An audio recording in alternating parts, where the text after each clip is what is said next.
Unity of Houston is an inclusive church where we seek to understand and live the teachings of Jesus and other spiritual masters. At Unity, we welcome all people from all spiritual paths and every walk of life. We celebrate the diversity of our city and of our world, and we teach love, tolerance, and oneness, seeking to live in harmony with open minds and open hearts. Wherever you are in your spiritual path, you are always welcome at Unity. Join us and discover that the life of your dreams is already within you. What a gift of great art, Gary's writing and Ken's voice, right? Yeah, oh my goodness, we are so blessed. We're going to talk about Mother's Day, but other things. I have a couple of funny little things, but there was one that I got added last minute, so I've got to find it. And maybe I'm not meant to do it because I don't see it. So I'm going to take that as this is pretty good though. Keep the dream alive. Press the snooze button. I thought that was good. All right, now let me go over to my talk now. This is a mother who tweeted. I'm not on Twitter anymore. Somebody told me it's like mean high school all the time. So I don't do Twitter, but this is pretty funny. Today I worked from home, ran 10 miles, homeschooled my kids, cleaned the house, made a delicious dinner, got my kids to bed early. It's amazing what you can accomplish when you lie. So we do honor moms today. It's just an impossible job to get right 100% of the time. And I know that there's a friend of mine who just said that every mother I know, she's a new thought minister, she said every mother I know has mom guilt. And every person I know has mom issues. You know, the therapist always say, if it's not one thing, it's your mother. It's complex. It's the first relationship, the most important relationship, and it's got a lot. And today what I want to do, we're bringing part 2 of this 4-part series I'm doing on the 4 mantras for life, but I thought this was the perfect topic to talk about Mother's Day because I'm talking about paying attention. And we can pay attention, we can honor our mothers for all they are and all they're not, and we can honor mothers if you are a mom, you can honor yourself in your mothering for all you are and all you're not. It's okay. The 4 mantras created she didn't actually create these phrases, Dr. Angeles Arian, but she is a cross-cultural anthropologist. And what she does, or did, she passed away about 10 years ago, she studied all of these indigenous cultures for the wisdom that these people had and practiced that we could bring into our modern world in a way that would benefit us. And she, in this beautiful way, encapsulated it in 4 easy statements. Show up, pay attention, tell the truth, and don't be attached to results. Isn't that simple and easy? Like I even remembered it without even looking at my iPad.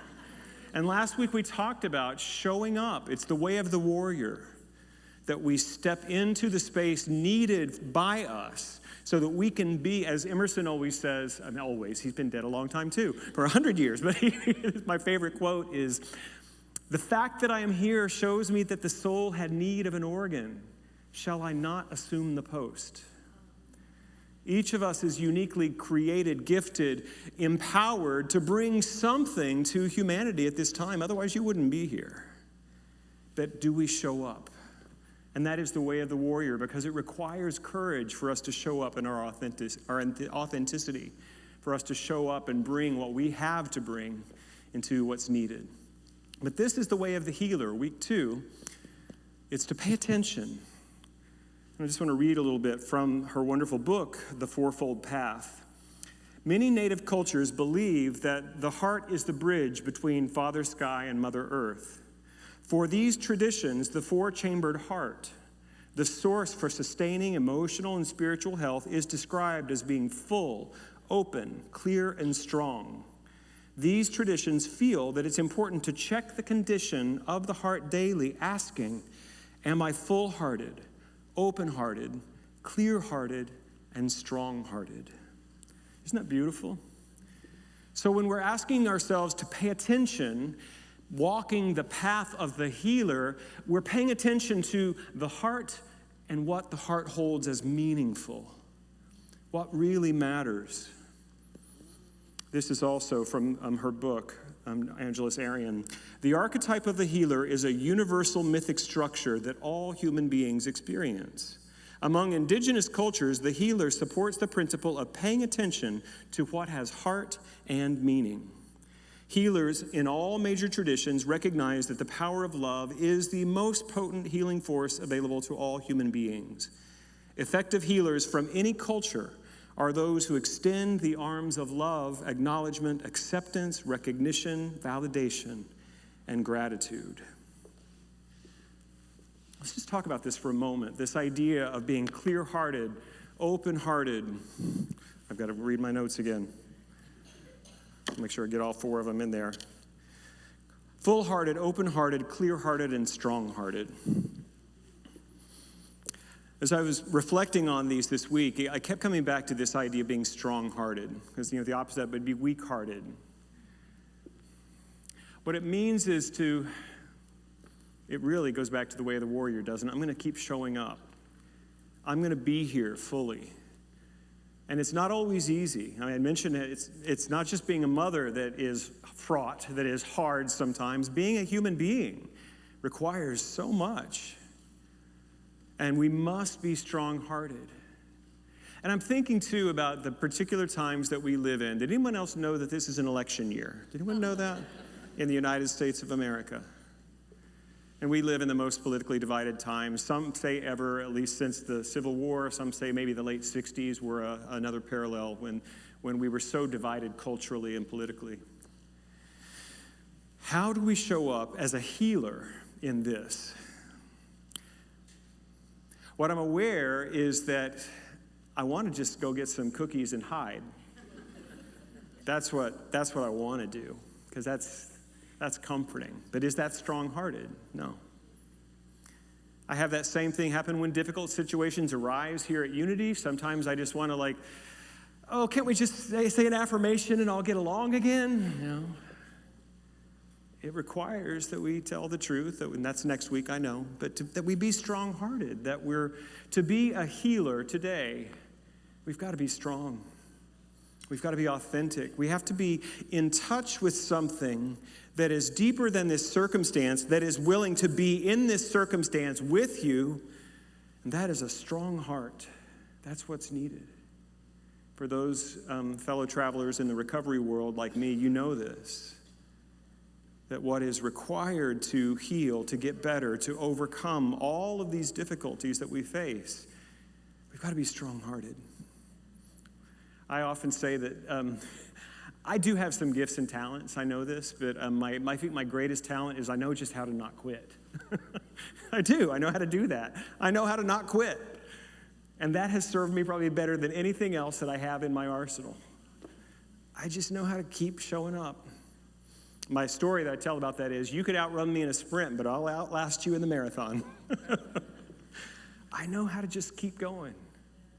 And I'm grateful for that. I think I got a lot of that from my mom and my dad. I was thinking about Mother's Day when I was a kid. We used to have, my mom had, I don't know why they were hers, not ours, but she had 2 rose bushes. One was white and one was red. And they weren't anything fancy. They were just there. I think they might have been there when they bought the house. I don't know. But we had a tradition in Oklahoma where I grew up where everyone wore a flower to church that morning, and those whose mothers were still living wore a red flower, a carnation or a rose, and then those whose mothers had passed wore white. And when I was little, my dad and my older brother and myself, my mom would go out, or I think my dad would go pick the little rosebuds, and the 3 of us boys would wear the red, and my mom wore white.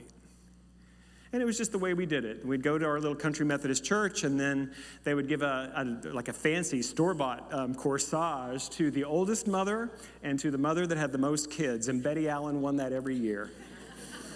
She had a bunch of kids. But I was reflecting this morning about, it was just a thing.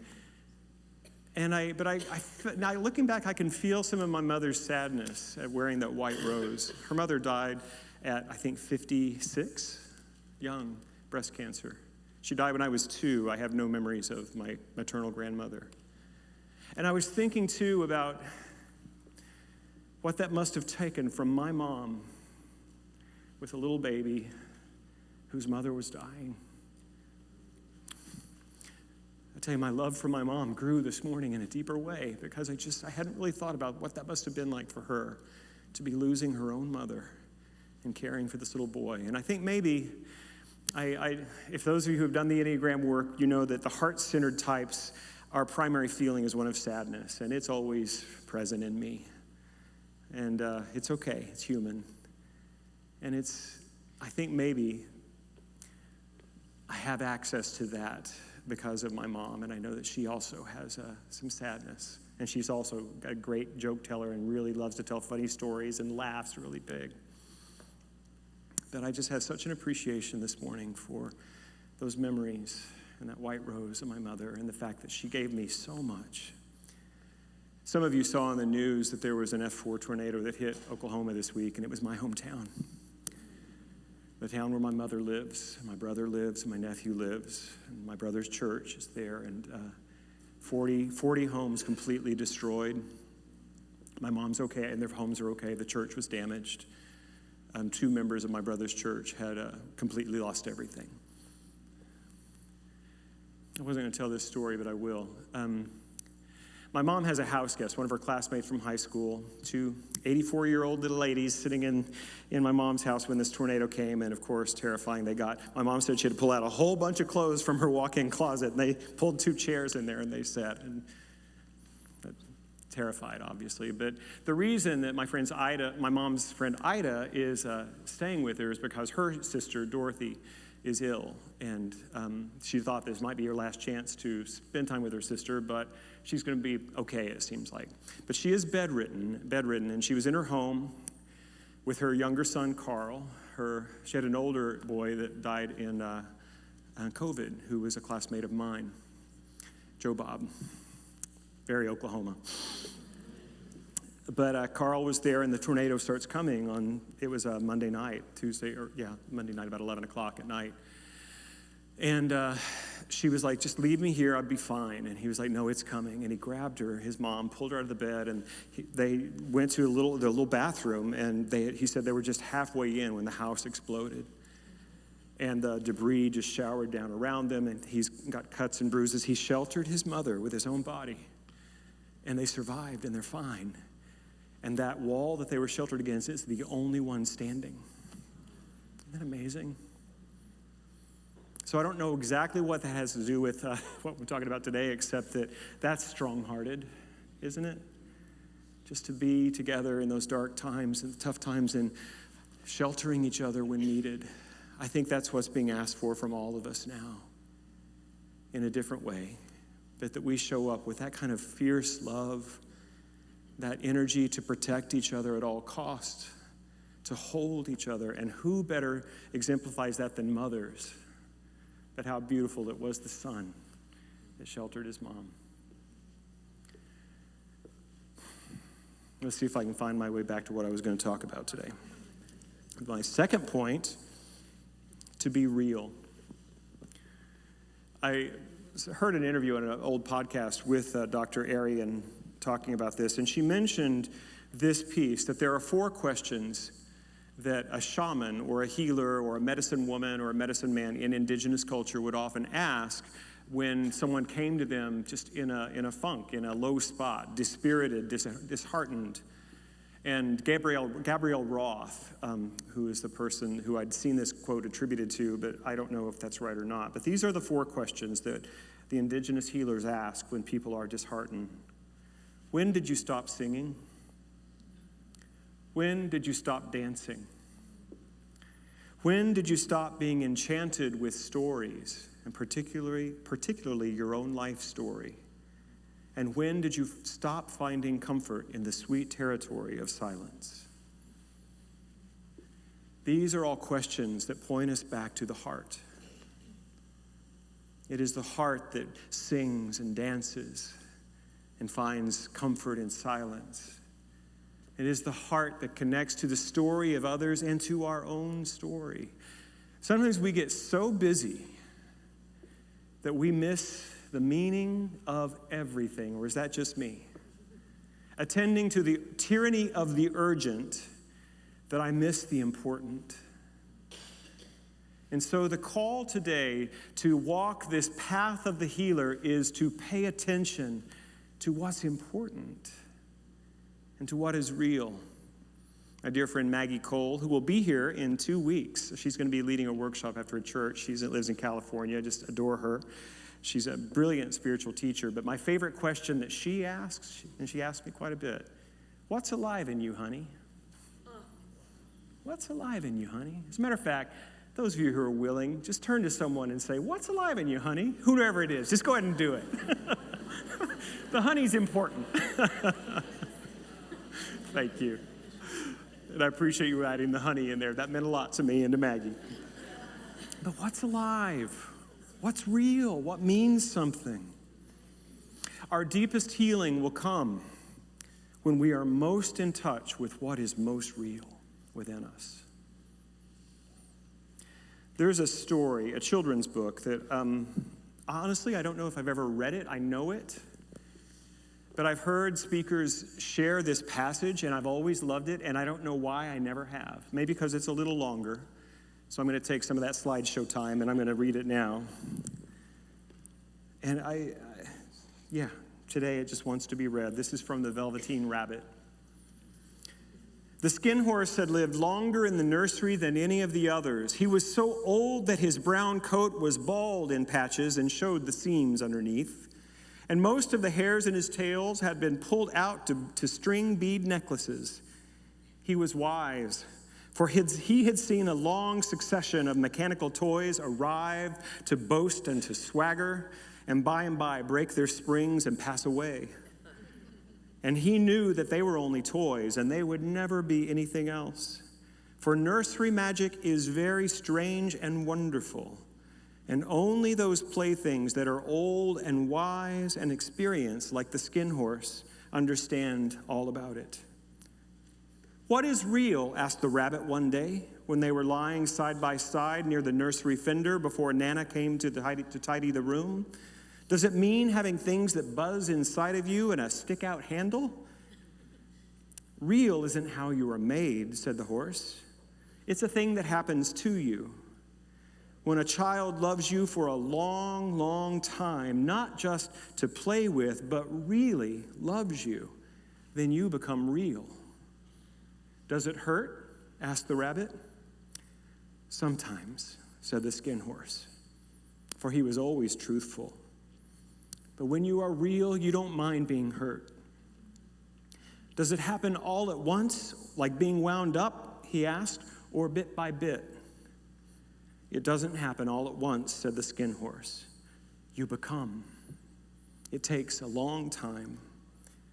That's why it doesn't often happen to people who break easily, or who have sharp edges, or who have to be carefully kept.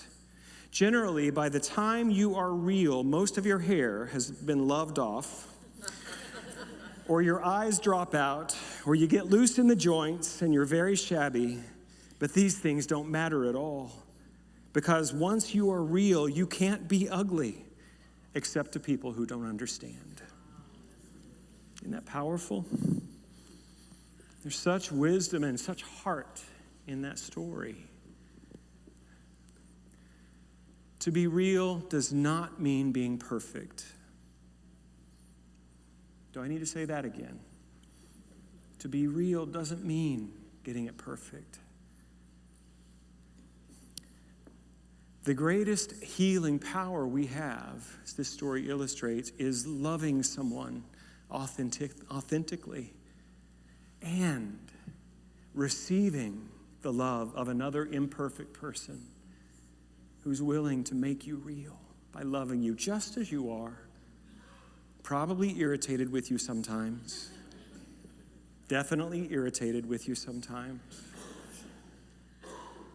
This is the essence of the healer, is to be real, strong-hearted, allow ourselves to be seen and held just as we are.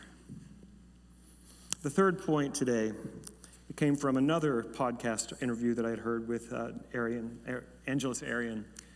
And she said, when we're paying attention, when we're doing this second path of the fourfold way, when we're seeking to walk the way of the healer, one of the things we have to do is pay attention to who is showing up at our gate. I thought that's a great phrase. Who is showing up at our gate? It actually comes from a Buddhist teaching. Sometimes people are showing up at your gate. They're wearing different skin and have different names and different faces, but it's the same person that keeps showing up at your gate. Anybody else know what I'm talking about? There's a pattern in relationship that we have. And this is where your healer is being asked for. To pay attention, to be strong-hearted, to be real. Dr. Jill Carroll spoke here early on in my time here. This was, probably 2011. And she was sharing something on this same topic, and Jill and I are still good friends, and I just love her. And she said, sometimes we find ourselves companioning people that we never thought we would companion.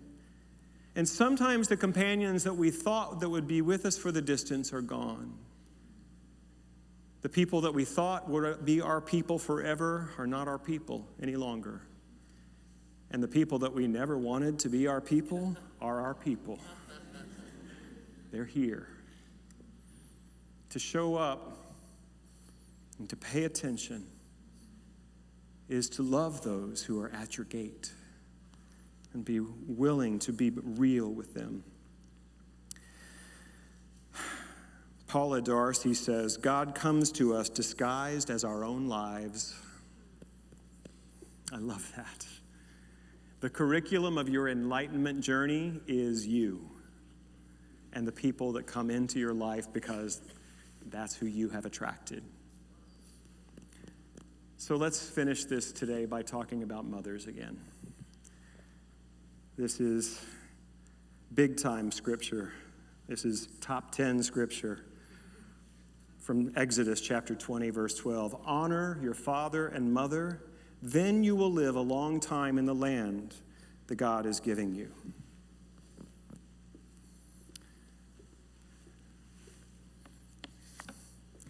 What does that mean? Last week I talked about the power of showing up. And it was funny because we had a lot of storms, so it was a very light attendance here for the 11 o'clock service. But I was saying, if you've been watching us from home, I'm going to encourage you to show up, get out of your pajamas and come here. We had the volunteer celebration after. I think we had more people at the party than we had at the service, and several of them came up to me and said, I was going to stay home, but you told me to show up. Here I am. Where's the food? Give me a cupcake.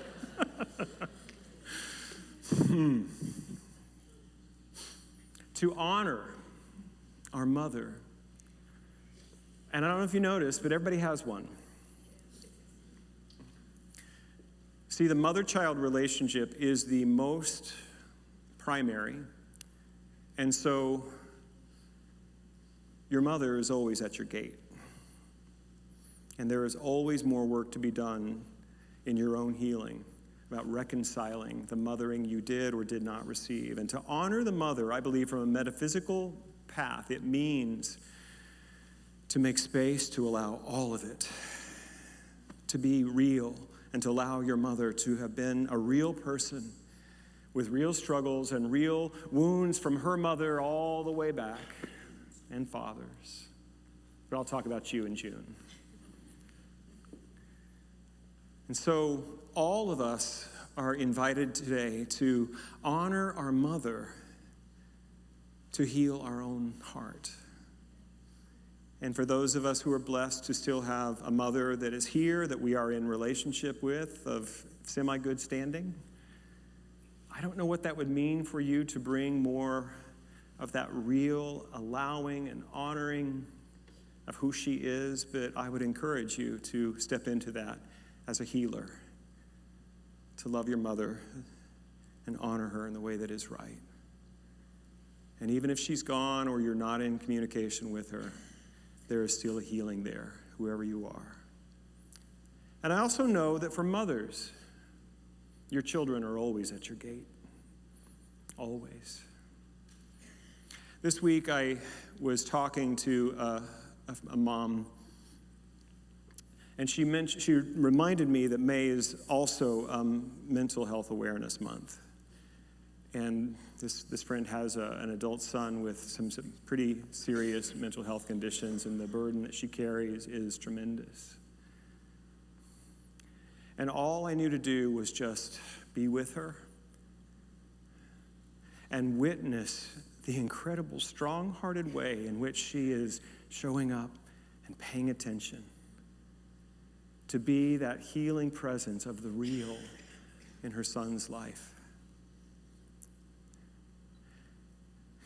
I only caught half of. I eavesdropped on Stacy and Chip this morning. I don't know what you were talking about, but about rowing, and that how sometimes life is, you just want it to be easy paddling, and it's not. I don't know. Am I close? What I know is that there is a cyclical nature of our journey, and that there are times of gently down the stream, and there are always times of struggle. Always. I think that's the way in this human realm that growth is built in. That Dr. Arian does talk about that in the hero's journey, there's a first a call to our next greater good. There is the leaving home, leaving the way that we've been before, and then there is the struggle, always. And then there is the attainment of new gifts and powers, and then the return, where a new call is heard, a new home leaving occurs, and more struggle. We have stigmatized and pathologized struggle in our movement, and I'm done with that. I'm done with it. The struggle is a part of the hero's journey. It's a part of your journey. It's a part of mine. And what I want us to do is to show up and pay attention to what matters. Somebody whose hair has fallen out, whose eyes are full of light. What was that? I'm talking about that story. Not literally, but you know what I mean? When we see people who are struggling, can we be that space of strong-hearted, healing love? That's what I want to talk about. Now let me go to my sermon. No, I'm done. That's it. Let's go ahead and have a prayer right here.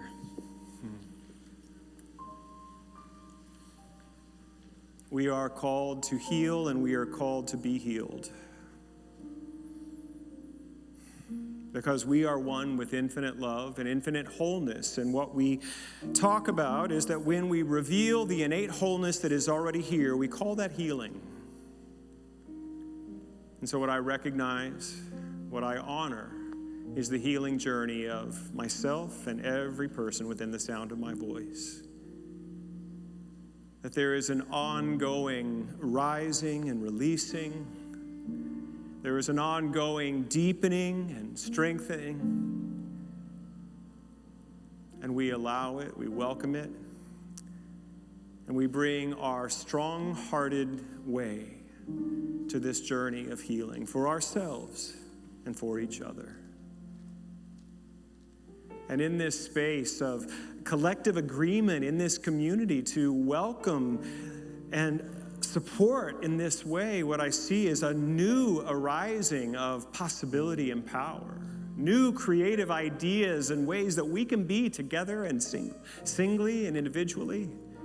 Come from this bedrock foundation of being so loved, so real, so held, that we cannot help but simply rise into more and more of the authentic nature that we are. More and more willing to step out, to be courageous, to be strong-hearted in this world that needs us now more than ever. So I celebrate the good. I celebrate the healing that is already happening in me and in all of us, in this church, in this world. We are called to a higher way, and we say yes. And we know that this power of infinite creativity and strength rises in us, carrying us through it. We don't do it alone. That we are held, we are impelled to greatness by the indwelling power of the Christ. How grateful we are. We call it good, and let it be. And so it is. Amen. I don't know where you are in your life. I don't know if you're at the calling, you're at the struggle part. I don't know. You're at the homecoming.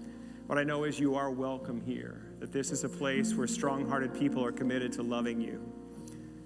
And let me just be one. If no one has told you today that you are worthy of belonging, you are worthy of a life of such joy, you are worthy. If no one has told you today that you are loved, I love you. God bless you. Thank you for watching this message today. I'd like to invite you to join us in person here on campus at Unity of Houston for Sunday morning or Wednesday evening services. If you can't be with us here on our campus, you can still join us live on Facebook or on our website, unityhouston.org, Sunday mornings at 11 a.m. Central.